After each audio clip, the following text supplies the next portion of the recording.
Who's actually going to get the most out of a 38-inch 4K monitor with a 144Hz refresh rate? Is it a serious gamer who wants every frame crisp, a content creator who needs color fidelity, or just someone who likes a big screen for Netflix and work? And for the everyday buyer wondering if the price tag is justified, does the extra size and feature set really translate into day-to-day value? Link is in the description if you want to check the product details on Amazon. When I first started looking at ultra-wide 4K panels, the biggest hesitation was the "what am I actually using the office for?" question. A 38-inch screen can dominate a small desk, and the GPU power required to push 4K at 144Hz can be a hidden cost. At the same time, the promise of a single-cable workspace video, data, and 65W of power over USB-C looks like a real productivity boost, especially for people juggling a laptop and a desktop.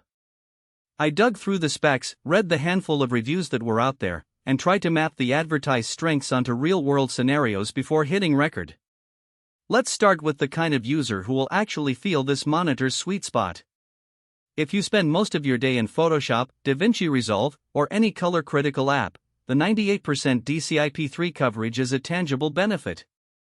It means the colors you see on screen are much closer to what you'll get in print or on a calibrated broadcast monitor. I've seen creators complain about cheap 1080p panels that look washed out. This one gives you that cinema-grade palette without needing a separate color grading monitor. Pair that with the IPS panel's wide viewing angles, and you can comfortably sit off-center during a video conference or when a teammate leans over to check a timeline. For gamers, the 144Hz refresh rate combined with a fast IPS response translates into smoother motion without the ghosting you sometimes see on VA panels. If you're playing fast-paced shooters or competitive MOBAs, that extra fluidity can shave a fraction of a second off reaction time. The real test, though, is whether your graphics card can actually sustain 4K at that frame rate.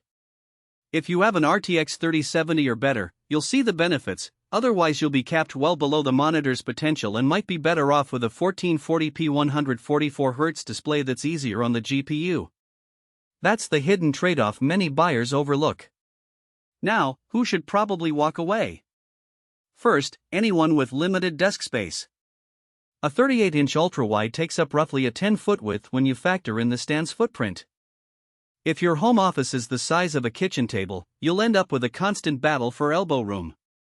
Second, users who rely heavily on built-in speakers will be disappointed. This model doesn't include a decent audio solution, so you'll need separate headphones or a soundbar. Finally, the price point puts it in the premium tier, so if you're just looking for a decent office monitor to read email and browse the web, you're paying for features you'll never use. What does the monitor actually do well in everyday use? The all-in-one USB-C hub is a game-changer for laptop owners. Plug your laptop in, and you get video, data, and a full charge, no more juggling 3 cables behind the desk.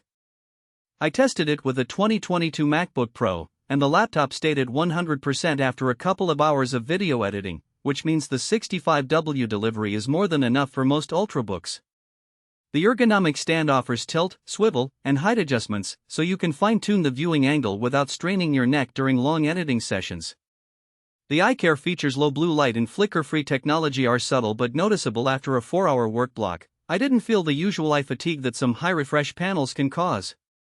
On the downside, the monitor's size can be a double-edged sword for multitasking. While the ultra-wide aspect ratio lets you have 3 1080p windows side by side, it also means you have to be deliberate about window management. If you're accustomed to snapping windows on a 24-inch monitor, you'll need to relearn your workflow a bit. Also, the lack of HDMI 2.1 means you can't connect a next-gen console at 4K per 120Hz without an adapter, which limits its appeal as a living room gaming hub. The price tag, while justified by the panel quality, still puts it out of reach for students or hobbyists on a tight budget. A practical scenario that highlights the monitor's strengths: imagine a freelance video editor who uses a laptop as the main workstation. With this monitor, they can dock the laptop, charge it, and have a color-accurate canvas for grading, all without a cluttered tangle of cables. The large screen also reduces the need to constantly zoom in and out of timelines, saving time and eye strain.